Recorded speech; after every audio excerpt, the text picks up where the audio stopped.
عورتوں کو کچھ دن پیریڈ آتا ہے، جن پیریڈ میں، جس بلڈ میں، جس مہینے میں وہ نماز نہیں پڑھیں گی. اور روزے کے مہینے میں اگر ان کو پیریڈ شروع ہو جائے، جیسے مان لیجئے آپ کے یہاں 5:30 پر، ایک مثال دے رہا ہوں، مت کہیے گا کہ مولانا صاحب 5:30 نے ہمارے یہاں تو 6 پہ ہو رہا ہے، مثال مت دیجیے گا، ایک مثال دے رہا ہوں. 5:30 بجے اگر آپ کے یہاں روزہ افطار ہوتا ہے، 5:30 پہ ٹائم ہے، اور کسی عورت کو 5:25 پر مہینہ شروع ہو گیا، پیریڈ شروع ہو گیا، تو یہ روزہ پورا کا پورا اس کا جوڑا نہیں جائے گا، روزہ ختم. صبح 5 منٹ پہلے اس کو پیریڈ آ گیا، 5 منٹ چھوڑو، 2 منٹ پہلے آ گیا، 1 منٹ پہلے آ گیا، 5:30 ٹائم ہے، 5:29 پہ آ گیا اس کو پیریڈ، تو یہ پورا کا پورا روزہ اس کا شمار نہیں ہوگا، یہ روزہ اس کو نہیں جوڑنا ہے، اس کو بعد میں پورا کرے گی، اور اس کے بعد جتنے چھوٹ جائیں گے اس کو. لیکن صبح سے شام تک جو بھوکی پیاسی رہی، اس کا ثواب اللہ اس کو دے گا، ایسا نہیں کہ اس کو محروم کر دے گا، ثواب ملے گا اس کو، لیکن روزہ نہیں جوڑا جائے گا، روزہ بعد میں پورا کرے گی، اور جتنے روزے چھوٹیں گے اس کے علاوہ وہ بھی.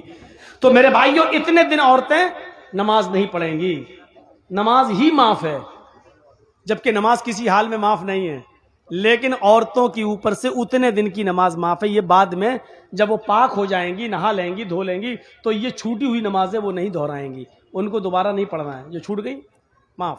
اللہ کے نبی فرماتے ہیں، جو عورت 5 وقت کی نماز پڑھتی ہو پابندی سے، رمضان کے پورے مہینے کے روزے رکھتی ہو پابندی سے، سوائے ان دنوں کے جن دنوں میں اللہ تعالیٰ نے نماز عورتوں کے اوپر سے معاف کر دی ہے اور روزے کو رخصت کر دیا ہے، نماز تو بعد میں وہ پورا نہیں کرے گی، لیکن روزہ بعد میں پورا کرنا پڑے گا. تو جو عورت 5 وقت کی نماز پڑھتی ہو اور رمضان کے پورے مہینے کے روزے رکھتی ہو، وہ احسنت فرجہ، اور اپنی شرمگاہ کی حفاظت کرتی ہو. شرمگاہ کی میں نے بتا دیا، شرمگاہ کی حفاظت کے 2 معنی، ایک تو یہ ہے کہ کوئی عورت اپنے شوہر کے علاوہ کسی اور کی طرف نظر نہ ڈالے، کسی عورت کسی دوسرے کی شرمگاہ کو حاصل نہ کرے. اور شرمگاہ کا ایک دوسرا معنی حفاظت کا، موٹے کپڑے، گاڑھے کپڑے، ڈھیلے ڈھالے کپڑے وہ اپنے جسم پر پہنے، جس سے اس کے جسم کا نشیب و فراز اور اتار چڑھاؤ دکھائی نہ دے. اللہ کے نبی کہتے ہیں، صحابیوں کیا میں تمہیں جنت کا خزانہ نہ دے دوں؟ کیا میں تمہیں جنت کا خزانہ نہ دوں؟